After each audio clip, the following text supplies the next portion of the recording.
Have you ever found yourself needing to articulate a nuanced opinion really quickly? Maybe in a meeting or just, on the fly? Oh, absolutely. Or felt that pressure of a timed writing task where every single word counts? Yeah, those can be stressful. Now, here's the Yeah. kicker. What if the actual opinion you chose didn't even matter that much? Hmm. But how you expressed it, that was everything. Okay, interesting premise. Well, today we're doing a deep dive into excerpts from the Duolingo Task 16 Writing Sample Praxis Guide. Right, the Praxis Guide. And Praxis Guide just means it's like a practical handbook for getting good at this specific test task. Exactly. Hands-on advice. But we're cracking it open not just for the test itself. It's really about pulling out the core elements of concise, persuasive writing under pressure. Yeah, understanding how to structure arguments effectively. Right. And applying those insights way beyond just this one test. It's actually fascinating because what looks like a very specific test task really boils down to fundamental communication skills. So what is Duolingo Task 16, basically? Okay, so fundamentally, it's a writing sample. Yeah. You're asked to write a short essay on a given topic. Sure. Like how short? Well, you get a maximum of 5 minutes to actually write it. 5 minutes. Wow. But, and this is a critical detail people sometimes miss, you also get 30 seconds before you start writing. Prep time. Exactly. 30 seconds just to organize your thoughts, plan your approach. Precious time. Okay, 30 seconds. That's barely enough time to decide on a coffee, let alone an essay outline. Right. It forces focus. And this next part, this is what I find really interesting, almost like paradoxical. Go on. It isn't actually marked, no score. Correct. No grade attached to it directly by Duolingo's algorithm. But then, and here's the twist. It is sent directly to your prospective college, university, maybe even an employer. Yep. That's the crucial part. So if there's no grade, what on earth are they actually looking for? It kind of makes you wonder, right? It absolutely does seem like a paradox, and that's really the core insight here. The guide explains that the algorithm isn't judging your opinion itself. Okay. It's assessing the form of your response. The form, meaning? Think of form as your command of structure, clarity, grammar, vocabulary range. You know, the mechanics of good writing. Ah, I see. Are your points organized logically? Yeah. Is your argument coherent? Does it have support? It's about showing your writing skill, regardless of the stance you pick. So you could argue either side. Totally. Yeah. The guide explicitly says there's no right or wrong answer about which side you choose. What matters is that you can develop it, give good reasons, and crucially, that your response is organized. Okay, so it's much less about the what your opinion and way more about the how, the structure and clarity. Precisely. That's the key distinction. So how does the guide suggest we actually do that? How do we achieve that organization under, a 5-minute time crunch? What's the blueprint? Well, they're actually quite specific about it. The recommended structure is generally a 3 or 4 paragraph essay. 3 or 4 in 5 minutes. Yeah, it sounds like a lot, but they're aiming for short paragraphs. Specifically, if the task asks you to discuss 2 sides of an argument, they suggest a 4-paragraph structure is pretty typical. Okay, like what? So that would be 1, a clear introduction, 2, a body paragraph covering one side, 3, another body paragraph for the other side, and 4, a conclusion paragraph. Right. Intro, side A, side B, wrap up. Exactly. And they stress that, look, you're not writing some huge long essay in 5 minutes. That's impossible. Obviously. The absolute paramount thing is organization. Your thoughts need to be structured and super easy for the reader, the university, the employer to follow. That's non-negotiable. Makes sense. Structure over length. What else? Did the guide mention other specific tips? It did. 2 other interesting points were varying your sentence structure. Okay, avoiding choppiness. Right. And also using maybe 3 or 4 less common words. What's common words? In a 5-minute sprint, that sounds ambitious. It does sound a bit counterintuitive, doesn't it? Your first instinct is just get words down, any words. Yeah, exactly. Survival mode typing. But I think the guide isn't asking for, like, obscure jargon. It's more about demonstrating a decent vocabulary range and choosing words for precision where possible. Ah, okay. Not just using good or bad all the time. Precisely. And they show how this works with an example question prompt. Oh, good. An example helps. What was it? The prompt is, agree or disagree with this statement. New technologies improve lives. Explain your reasoning.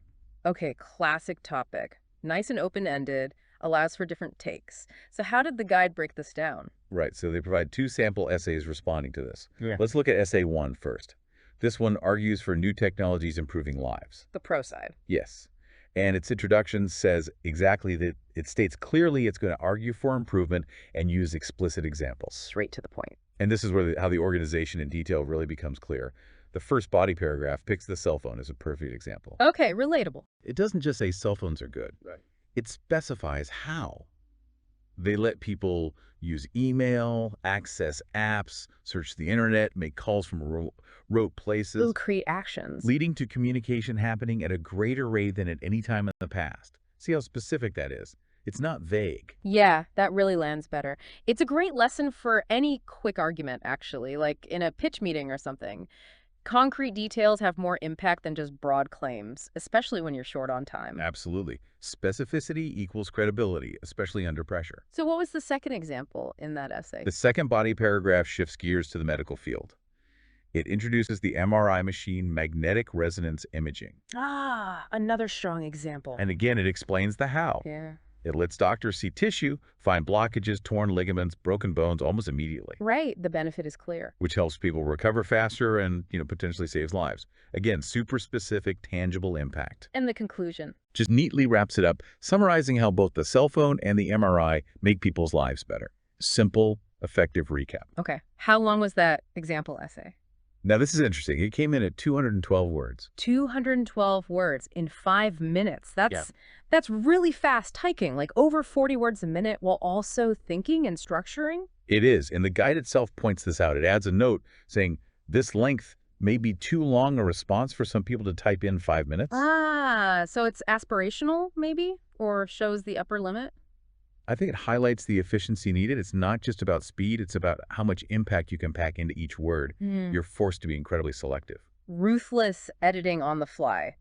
That's a skill in itself, way beyond any test. Exactly right. It's like the guide is teaching a kind of linguistic judo. Minimal effort, maximum impact through technique, all under pressure. Ah, I like that analogy. Okay, so that's the pro-technology argument laid out. What about the other side? If you chose to argue against it, does the same structure, the same blueprint still work? It absolutely does. And that brings us to Essay 2 in the guide. This one argues against new technologies improving lives. The con side. Yep. And its introduction is just as direct. States clearly it disagrees with the statement that new technology has improved life. Okay. And the structure. For this example, they actually used a 3-paragraph essay structure. So, intro, 1 body paragraph, conclusion. Ah, interesting. So you don't have to do 2 body paragraphs. Apparently not, if you can make your case concisely in one. This body paragraph argues that, yeah, okay, computers and cell phones allow quicker communication, but there's a cost.